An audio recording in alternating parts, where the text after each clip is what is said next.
Kiai Suci, ulama pencetus senjata bambu runcing. Dengan bersenjatakan bambu runcing, perjuangan arek-arek Surabaya dalam pertempuran tanggal 10 November tahun 1945 mampu menandingi senapan penjajah. Bagaimana bisa bambu runcing menandingi persenjataan canggih tentara sekutu? Bambu runcing memang senjata sederhana. Namun tidak sesederhana itu menjadikannya senjata. Banyak versi yang menceritakan kemunculan senjata ini. Dari cerita yang beredar, senjata ini diprakarsai oleh seorang kiai bernama Suci. Ulama tersebut berada di sebuah pesantren. Saat rakyat berjuang untuk kemerdekaan, banyak santri yang ingin ikut berjuang. Disinilah Kiai Suci memperkenalkan bambu runcing sebagai senjata. Para santri dan rakyat yang ingin berjuang terlebih dahulu diajarkan membuat bambu runcing sebelum mereka berjuang. Bahan dasarnya hanyalah bambu yang salah satunya diruncingkan. Konon, Kiai Suci juga mendoakan bambu runcing yang dibuat sehingga memiliki kesaktian untuk membuat para santri dan pejuang selalu menang dalam peperangan. Doa tersebut ditulis di sisi atas bambu runcing.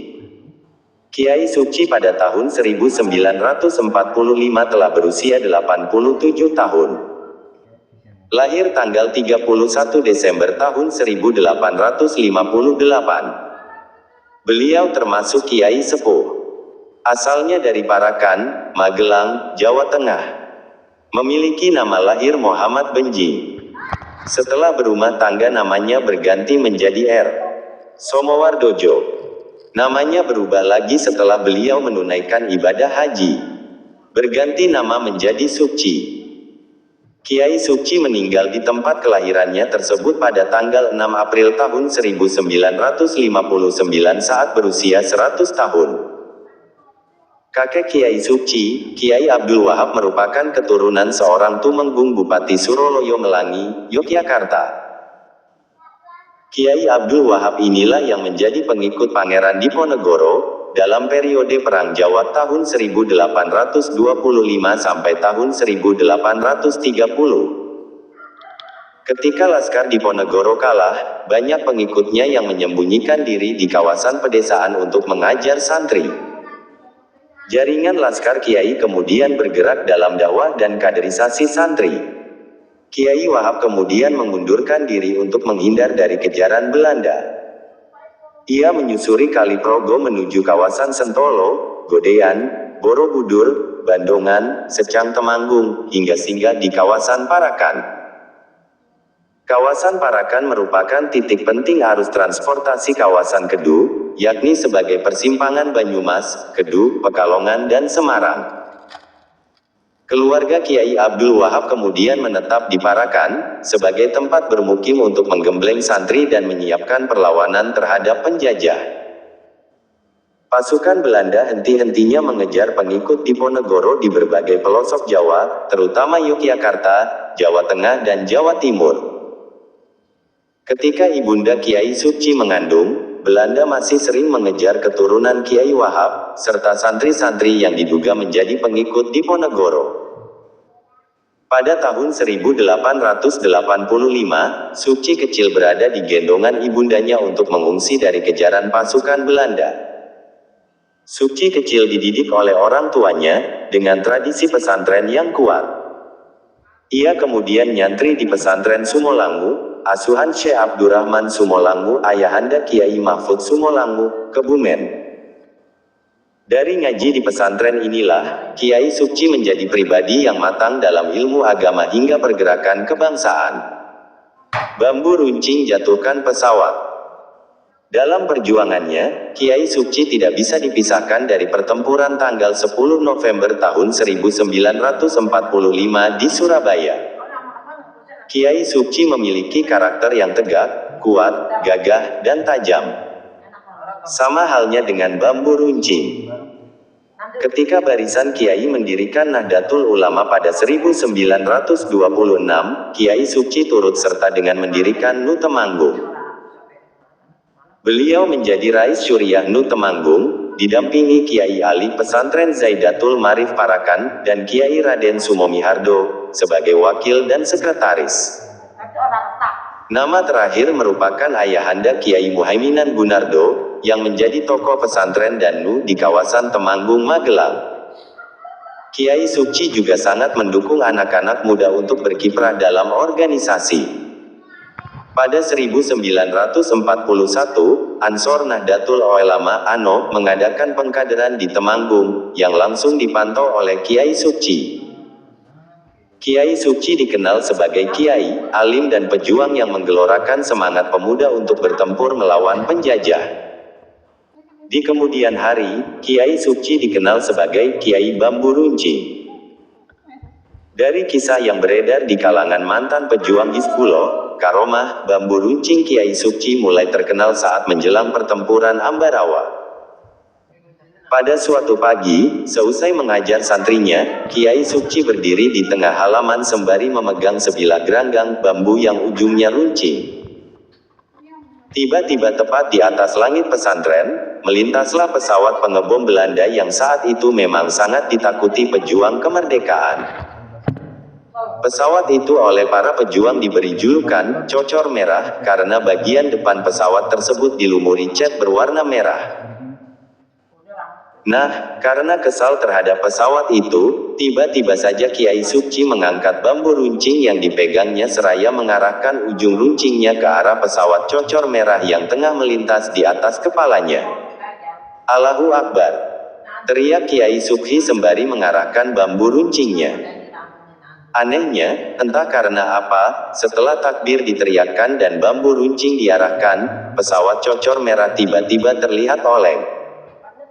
Tak hanya itu, pesawat pengebom itu kemudian menukik kencang ke arah bumi. Semua santri pun terkesima. Dan beberapa jam kemudian, datang laporan dari para pejuang yang menyatakan bahwa ada pesawat Cocor Merah terjun ke Rawapening. Katanya, pesawat itu mengalami gangguan mesin, sehingga pesawat pun jatuh tercebur masuk ke dalam rawa.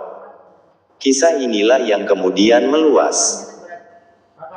Menteri Agama di era Presiden Soekarno, Kiai Syaifuddin Zuhri mengisahkan, saat itu berbondong-bondong barisan-barisan Laskar dan TKR menuju ke Parakan, sebuah kota kawedanan di kaki dua gunung pengantin Sindoro dan Sumbi. Di antaranya yang paling terkenal adalah Hizbullah di bawah pimpinan Zainul Arifin, Barisan Sabilillah di bawah pimpinan Kiai Masikur. Ada pula, Barisan Pemberontak Rakyat Indonesia, di bawah pimpinan Bung Tomo, Barisan Banteng, di bawah pimpinan Dr. Muwardi, Laskar Rakyat di bawah pimpinan Irsa Kirman, Laskar Pesindo, di bawah pimpinan Krisubanu dan masih banyak lagi. Semua badan-badan kelaskaran berbondong-bondong menuju ke Parakan. Kiai Saifuddin Zuhri yang juga ayah dari Menteri Agama Lukman Hakim Saifuddin, bahkan sempat mengantarkan para terkemuka seperti Kiai Wahid Hashim, Kiai Zainul Arifin, dan beberapa petinggi negara untuk datang ke Parakan. Sejak itulah Parakan di dalam masa Perang Kemerdekaan dikenal sebagai kota Ganggrang atau bambu runcing. Pada masa revolusi itu, banyak pemuda mengumpulkan bambu yang ujungnya dibuat runcing, kemudian diberi asma dan doa khusus. Dengan bekal bambu runcing, pemuda-pemuda berani tampil di garda depan bertarung dengan musuh. Senjata bambu runcing inilah yang kemudian menjadi simbol perjuangan warga Indonesia untuk mengusir penjajah. Menyepuh ribuan bambu di Blitar dan didoakan. Jelang pertempuran tanggal 10 November tahun 1945, konon bambu-bambu dikumpulkan para santri dari Tegalan. Setelah diruncingkan, bambu lalu diolesi cairan di ujungnya yang lancip. Ada yang mengatakan bambu sebelum diruncingkan lalu diberi cairan sejenis racun atau oli yang sudah diberi asma atau doa oleh kiai. Kemudian bambu yang runcing itu dibakar sampai berwarna kehitaman di ujungnya. Sebelum bertempur, ribuan tentara Allah, Hizbullah dan Sabilillah juga tentara keamanan rakyat sempat membanjiri rumah Kiai Sukci untuk menyepuh bambu runcingnya dengan doa. Ketika banyak pemuda pejuang yang sowan untuk minta doa dan asma, Kiai Supci justru menangis terseduh. Ia merasa tidak layak dengan makam tersebut. Mendapati pernyataan ini, tergetarlah hati Panglima Hizbullah, Kiai Zainul Arifin, akan keikhlasan sang Kiai. Tapi, Kiai Wahid Hashim menguatkan hati Kiai Bambu Runcing itu, dengan mengatakan bahwa apa yang dilakukannya sudah benar. Bahkan untuk keperluan menyemayamkan kekuatan spiritual, Jenderal Sudirman dan anak buahnya juga berkunjung ke rumah Kiai Supci.